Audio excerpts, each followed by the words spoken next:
Hello everyone, my name is Ankit. आज हम लेके आए आपके लिए क्लास 11th अकाउंटेंसी का चैप्टर है फाइनल अकाउंट। फाइनल अकाउंट क्या होता है, कब बनाया जाता है, उसमें कौन कौन से अकाउंट प्रिपेयर करने हैं, कौन सा स्टेटमेंट प्रिपेयर करना है, इन सब के बारे में डिटेल से पढ़ेंगे विद फॉर्मेट। चलिए स्टार्ट करते हैं।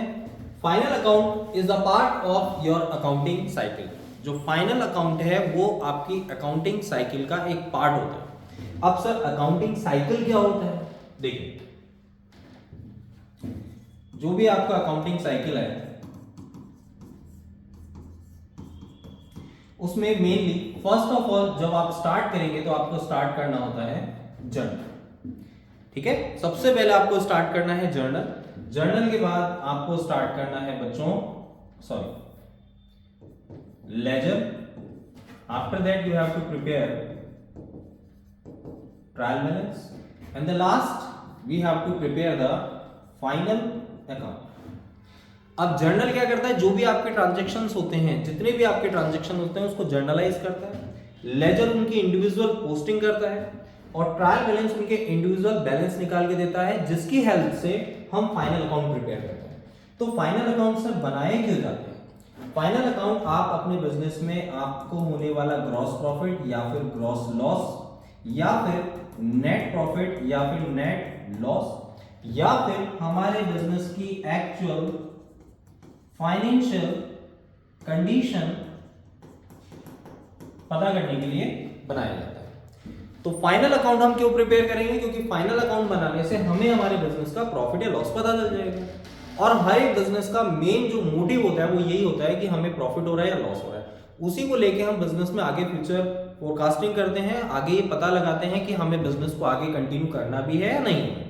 सपोज दैट कि हमें बिजनेस में लॉस हो गया तो हमें उसकी कमी को देखना है और हो सकता है कि हम बिजनेस को वाइंड अप भी कर दें, और अगर हमें बिजनेस में प्रॉफिट हो रहा है तो हम उसको मेंटेन करें और उसको और अच्छा करने की कोशिश करें। So that's why we have to prepare the final account. अब फाइनल अकाउंट में हमारे कितने पार्ट्स होते हैं उसको लेके आते हैं बच्चों।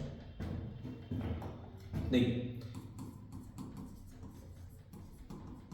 फाइनल अकाउंट जो है उसमें मेनली हमारे पास दो ही पार्ट होते हैं। दो, एक होता है आपका फर्स्ट इनकम स्टेटमेंट और दूसरा होता है हमारा बैलेंस शीट। इनकम स्टेटमेंट जो होता है इसमें हमारे पास दो पॉइंट्स आते हैं।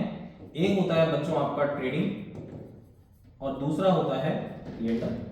सेकंड, बैलेंस शीट आपका कोई भी अकाउंट नहीं होता। बैलेंस शीट में आपके बिजनेस में आने वाली जो भी एसेट्स और लायबिलिटी हैं उन्हीं के बारे में इंफॉर्म किया जाएगा। तो बैलेंस शीट आपके लिए एक स्टेटमेंट होता है, ट्रेडिंग और पीएनएल आपके लिए अकाउंट होते हैं, क्योंकि इसमें डेबिट और क्रेडिट होता है। अब बात कर देंगे ट्रेडिंग और पीएनएल होता क्या है और इससे हम क्या पता करें। तो हम आगे बढ़ते हैं बच्चों।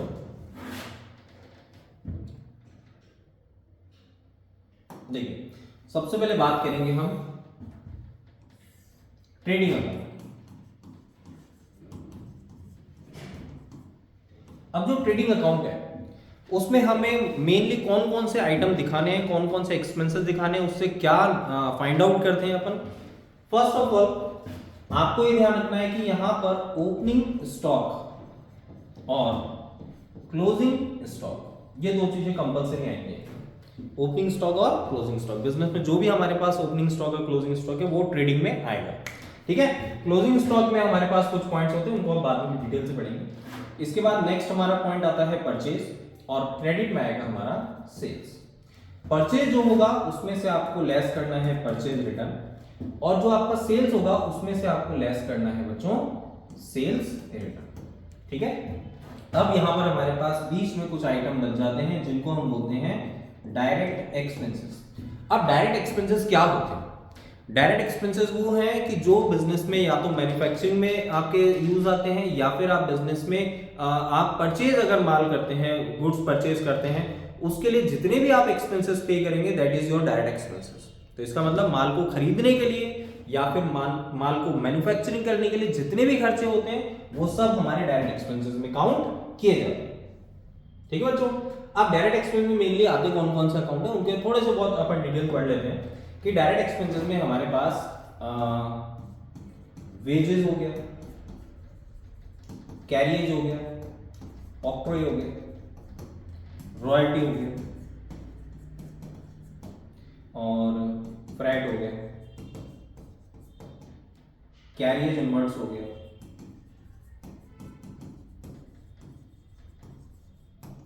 फैक्ट्री से रिलेटेड आपका कोई भी एक्सपेंसेस हो गया, फ्यूल पावर गैस हो गया। तो जितने भी एक्सपेंसेस हैं जो माल को खरीदने के लिए किए जाते हैं, ठीक है, ऐसे तो बहुत सारे हैं बच्चों, याद नहीं करना, इनको समझना है, ठीक है। फैक्ट्री से रिलेटेड या फिर माल को खरीदने से रिलेटेड जो भी हमारे एक्सपेंसेस होते हैं वो सारे हमारे डायरेक्ट एक्सपेंसेस होते हैं। और वो डायरेक्ट एक्सपेंसेस जो हैं आपके, ये आप डेबिट में ही रिकॉर्ड करेंगे। डेबिट में रिकॉर्ड करने के बाद आपको यह ध्यान रखना है कि क्रेडिट के आइटम में, क्रेडिट में कितने आइटम आते हैं? 2। एक आता है बच्चों सेल्स और एक आता है हमारा क्लोजिंग स्टॉक। ये क्लोजिंग स्टॉक आपको ट्रेडिंग में तभी लिखना है जब ये ट्रायल बैलेंस के बाहर की हो, ये ध्यान रखना है। ट्रायल बैलेंस के अगर अंदर है क्लोजिंग स्टॉक तो वो ट्रेडिंग में नहीं आएगा, वो सीधा बैलेंस शीट में जाएगा। और ट्रायल बैलेंस के अगर बाहर है क्लोजिंग स्टॉक तो फिर आपको ट्रेडिंग अकाउंट में जरूर दिखाना है। अब आपने क्रेडिट के दोनों आइटम का टोटल करना है और दोनों आइटम के टोटल में से आपको ये सारे मतलब ओपनिंग स्टॉक हो गया, परचेज हो गया और डायरेक्ट एक्सपेंसेस में जितने भी ऐसे इतने सारे आएंगे, कुछ सेलेक्टेड आएंगे, वो आपको ध्यान रखना है। ये आने के बाद हमारे पास जो भी डिफरेंस बचेगा that will be your to P&L gross profit. ये जो ग्रॉस प्रॉफिट है it will be transfer to the P&L account. इसके बाद जो हम अकाउंट बनाएंगे उसमें कैरी होगा, ठीक है। इसके बाद बात करते हैं कि सर यहाँ पे ग्रॉस प्रॉफिट ही आएगा क्या हमेशा क्वेश्चन में? इज इट कंपल्सरी कि हमेशा ही ग्रॉस प्रॉफिट है? नहीं सर, नॉट पॉसिबल। अगर हमारा डेबिट का टोटल ज्यादा आता है तो बैलेंस हमारा जो बचेगा वो क्रेडिट में बचेगा। तो क्रेडिट में अगर हमारा बैलेंस आता है तो हम उसको लिखेंगे बाय P&L ग्रॉस लॉस, ठीक है। तो ये हमें ध्यान रखना है कि बैलेंस किसका ज्यादा है। बैलेंस अगर डेबिट का ज्यादा आ रहा है तो आपको टोटल आपका डेबिट का ज्यादा है तो बैलेंस आपका क्रेडिट में बचेगा, और टोटल आपका क्रेडिट में ज्यादा आ रहा है तो बैलेंस आपका डेबिट में बचेगा। ये चीज अपन को ध्यान रखनी है, ठीक है। और ये ट्रेडिंग अकाउंट बनाने के बाद जो भी हमारा बैलेंस बचता है, चाहे वो ग्रॉस प्रॉफिट हो या फिर हमारा ग्रॉस लॉस हो, it will be transfer to the P&L account. Okay बच्चों, अब नेक्स्ट हम स्टार्ट करते हैं इसके बाद P&L। अब इसके बाद जो अगला अकाउंट आएगा हमारा बच्चों वो कौन सा है? P&L account. अब P&L अकाउंट जो है हमारा, P&L अकाउंट बनाने का रीजन क्या है? Sir we have to know the actual net profit and net loss of the business. उससे ट्रेडिंग से क्या आ रहा है अपने पास? ग्रॉस प्रॉफिट या ग्रॉस लॉस आ रहा है। P&L से हमारे पास नेट प्रॉफिट या नेट लॉस आएगा। नेट प्रॉफिट या नेट लॉस मतलब बिल्कुल प्योर। ग्रॉस प्रॉफिट या ग्रॉस लॉस का मतलब होता है अभी उसमें से हमारे कुछ एक्सपेंसेस लेस करना बाकी है। अब P&L में सब फर्स्ट ऑफ ऑल आपने ध्यान दिया होगा बच्चों, यहाँ पर जब हमने ट्रेडिंग अकाउंट बनाया तो यहाँ पर आया था शायद ग्रॉस प्रॉफिट, ठीक है, और यहाँ पर क्या आया था? Gross loss.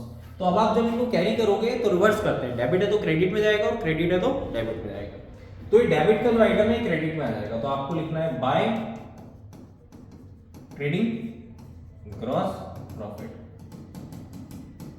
और अगर क्रेडिट का आइटम है, क्रेडिट में बैलेंस बच रहा है तो it will be transfer to the debit, तो टू ट्रेडिंग ग्रॉस लॉस, ठीक है। अब बात आती है कि सर P&L अकाउंट में क्या क्या चीजें आती हैं। P&L जैसे आपने ट्रेडिंग अकाउंट में पढ़ा तो ट्रेडिंग में सर जितने भी हमारे डायरेक्ट एक्सपेंसेस है वो आएंगे। तो P&L में क्या आएगा सर? P&L में जितने भी हमारे इनडायरेक्ट एक्सपेंसेस हैं वो आएंगे, ठीक है। और क्रेडिट में हमारे पास जितनी भी इनडायरेक्ट इनकम है वो आएगी। अब जो इनडायरेक्ट एक्सपेंसेस है इनको हम दो पार्ट्स में डिवाइड कर सकते हैं।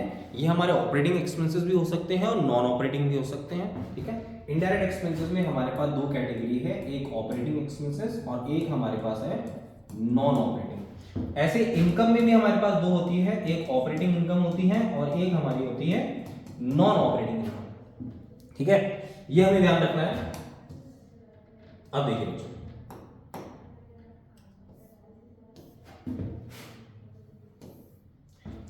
अब operating expenses, operating indirect expenses क्या होते हैं? इनडायरेक्ट एक्सपेंसेस में हमने पढ़ा ऑपरेटिंग और नॉन ऑपरेटिंग। अब अगर इनडायरेक्ट एक्सपेंसेस में अगर हम ऑपरेटिंग एक्सपेंसेस की बात करें तो ऑपरेटिंग में क्या क्या आता है? जैसे सैलरी, रेंट, इंटरेस्ट, डिविडेंड नहीं है, इंटरेस्ट हो गया और ऑडिट फीस हो गया और लीगल चार्जेस हो गया, ट्रेड एक्सपेंसेस हो गए, मतलब बिजनेस के जितने भी एक्सपेंसेस हैं, कमीशन वगैरह सब कुछ, ये सब हमारे लिए क्या है, ऑपरेटिंग एक्सपेंसेस। जो बिजनेस को रन करने के लिए किए जाते हैं वो हमारे लिए ऑपरेटिंग एक्सपेंसेस है। नॉन ऑपरेटिंग एक्सपेंस क्या होते हैं, जिसका बिजनेस से कोई कनेक्शन नहीं होता है। जैसे अगर आपने इंटरेस्ट ऑन बैंक लोन दिया है, इंटरेस्ट ऑन मोर्गेज लोन दिया है, आपने लॉस पाया है किसी असेट्स पे, loss on sale of assets हो गया, ठीक है, तो ये बिजनेस से रिलेट नहीं करती हैं चीजें। हालांकि एक्सपेंसेस तो हैं, ठीक है, इनडायरेक्ट एक्सपेंसेस भी काउंट होते हैं, लेकिन हमें ये ध्यान रखना है कि बिजनेस से रिलेट नहीं करते हैं। तो ये हमारे लिए क्या है, नॉन ऑपरेटिंग, जो बिजनेस को रन करने में हेल्प नहीं करेगा, बिजनेस से इसका कोई डायरेक्ट कनेक्शन नहीं है, वो हमारे लिए नॉन ऑपरेटिंग एक्सपेंसेस है, ठीक है। अब ऐसे ही इनडायरेक्ट इनकम आ जाती है। इनडायरेक्ट इनकम में हमारे पास फर्स्ट क्या है, ऑपरेटिंग इनकम। जैसे आपको रेंट रिसीव हुआ, आपको कमीशन रिसीव हुआ, आपको इंटरेस्ट रिसीव हुआ, आपको बोनस रिसीव हुआ, आपको डिविडेंड रिसीव हुआ। नॉन ऑपरेटिंग जैसे हमारे पास प्रॉफिट हो गया, profit on sale of fixed assets हो गया, और gain on sale of machinery हो गया। तो इस तरीके से जो भी आपकी इनकम है जो बिजनेस से रिलेट नहीं करती, बिजनेस उसका ट्रेड एक्टिविटी में पार्ट नहीं मानती है, वो सब हमारे लिए नॉन ऑपरेटिंग इनकम और नॉन ऑपरेटिंग एक्सपेंसेस में ही काउंट होगा। अब आ जाती है कि सर चलो यहाँ तक तो हमें ठीक है, अब इसके बाद हमें क्या करना है, इसके बाद बच्चों आपको टोटल करना है। यहाँ पर हमारे पास डेबिट में क्या आएंगे सर, सारे indirect expenses, salary, rent, interest, dividend, bonus, commission, bad debts हो गया, डेप्रिसिएशन हो गया, ऑडिट फीस हो गया, लीगल चार्जेस हो गया, ये सब कैरिज आउटवर्ड्स हो गया, ये सारे जितने भी खर्चे हैं ये सब हम डेबिट में दिखा देंगे। और जो भी इनकम है, ट्रेडिंग के तो क्रेडिट में कोई इनकम आती नहीं है, तो जो भी इनकम है वो आपकी इनडायरेक्ट इनकम ही है। Rent receive, interest receive, bonus receive, commission receive, ये सब आपको P&L के क्रेडिट में दिखाएंगे। अब फिर वही बात आती है कि सर हम इनका जब टोटल करेंगे तो बैलेंस किसका ज्यादा आएगा। जब आप बैलेंस टैली करेंगे तो अगर क्रेडिट का टोटल ज्यादा आता है, क्रेडिट का अगर टोटल ज्यादा आएगा बच्चों, तो यहां पर आपका जो भी बैलेंस बचेगा that will be transfer to the capital as net profit, और ये कैपिटल में जाके ऐड हो जाएगा, क्योंकि ये आपके कैपिटल के बैलेंस को इंक्रीज कर रहा है। तो ये जो नेट प्रॉफिट होगा ये आपका नेट प्रॉफिट होगा, इसके बाद कोई भी एक्सपेंसेस नहीं है हमारे, ये जो नेट प्रॉफिट होगा ये हमारे कैपिटल में जाके ऐड हो जाएगा। और अगर बैलेंस आपका टोटल आपका डेबिट में ज्यादा है और बैलेंस आपका क्रेडिट में है, तो आपको लिखना है बाय कैपिटल नेट लॉस, ये हमें।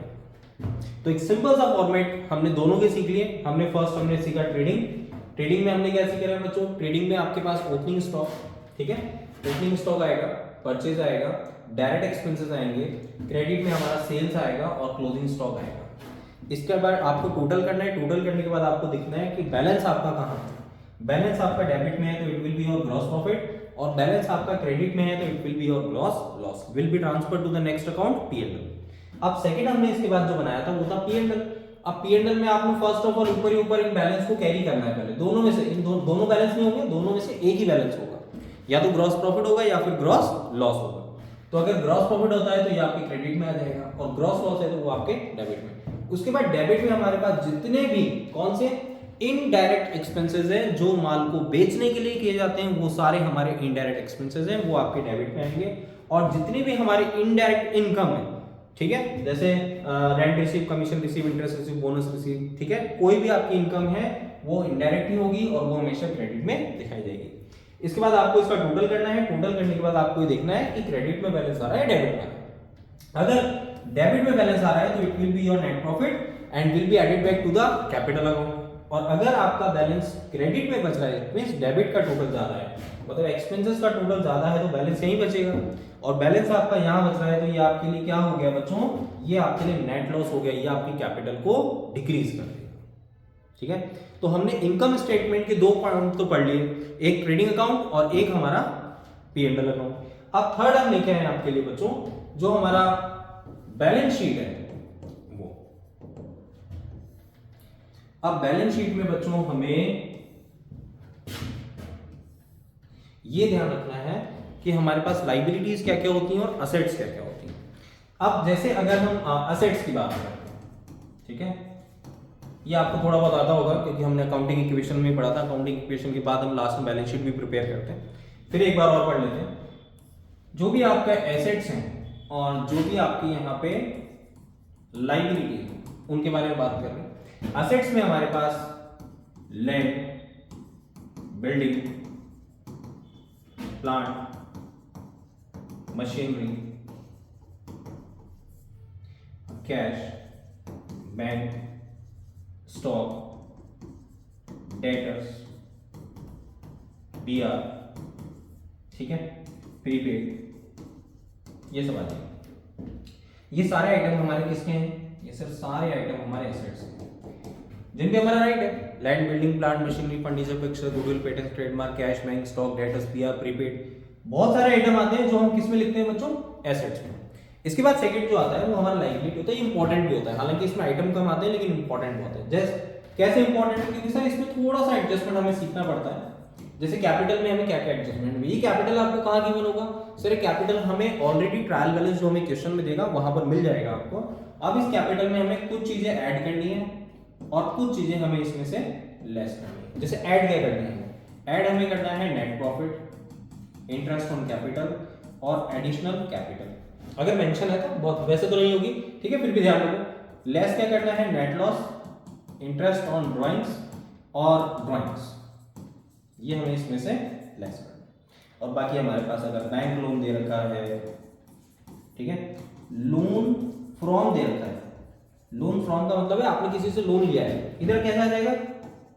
Loan to. अगर आपने किसी को लोन दिया है तो ये आपके एसेट्स है, और अगर आपने किसी से लोन लिया है तो ये आपकी लायबिलिटी हो गया। बैंक लोन हो गया, लोन हो गया, क्रेडिटर्स हो गया, बीपी हो गया, आउटस्टैंडिंग हो गया। तो इस तरीके से आपको लायबिलिटीज में ये चीजें दिखानी है। अब सबसे इंपॉर्टेंट चीज कि सर जब हम बैलेंस शीट बनाते हैं तो इसमें ना तो डेबिट में कोई बैलेंस आएगा, डेबिट क्रेडिट होता ही नहीं है, ना तो लायबिलिटी में कोई बैलेंस आएगा, ना ही कोई एसेट्स में बैलेंस आएगा। तो सर इसमें हमारे लिए कंफर्मेशन के लिए ये चीज है कि इसमें कोई भी बैलेंस नहीं आएगा, ना तो एसेट्स में, ना ही लायबिलिटीज में। इसमें दोनों कॉलम का जो टोटल होगा वो हमेशा आपको कैसा मिलेगा? इक्वल मिलेगा। और अगर दोनों कॉलम का, एसेट्स और लायबिलिटी का दोनों कॉलम आपके इक्वल हो जाते हैं तो इट मींस आपका आंसर बिल्कुल सही है। ये किसको फॉलो करता है? अकाउंटिंग इक्वेशन को। अकाउंटिंग इक्वेशन क्या थी? A will be equal to C plus L, assets equals to capital plus liability. तो हमारी जो भी एसेट्स होगी इन सब का जो टोटल होगा वो आपकी कैपिटल और लायबिलिटी के सम के इक्वल होगा, ठीक है। लास्ट एक छोटा सा पॉइंट मैं आपको और समझाना चाहता हूं मेरी तरफ से। देखिए हमें किस तरीके से क्वेश्चन देगा और हमें किस तरीके से करना है। सपोज दैट ये हमारे पास है ट्रायल बैलेंस और यहां पर हमें बैलेंस अदर इंफॉर्मेशन देगा क्लोजिंग स्टॉक। इस तरीके से हमारे पास एडजस्टमेंट आ गई, ठीक है। जो सारे एडजस्टमेंट आपको दे देगा, जो भी आइटम है, कैपिटल, परचेज, सेल्स वगैरह सब अंदर दे देगा और क्लोजिंग स्टॉक आपको बाहर दे देगा। आपको क्या करना है बच्चों? फर्स्ट आपको बनाना है ट्रेडिंग, सेकंड P&L और फिर थर्ड बैलेंस शीट। अब बच्चे क्या करते हैं? बच्चे ये करते हैं कि सबसे पहले वो ट्रेडिंग को प्रिपेयर करते हैं, फिर उसके बाद P&L पे आते हैं, फिर बैलेंस शीट। आपका अगर टाइम आपको सेव करना है तो आपको सबसे पहले क्या करना है?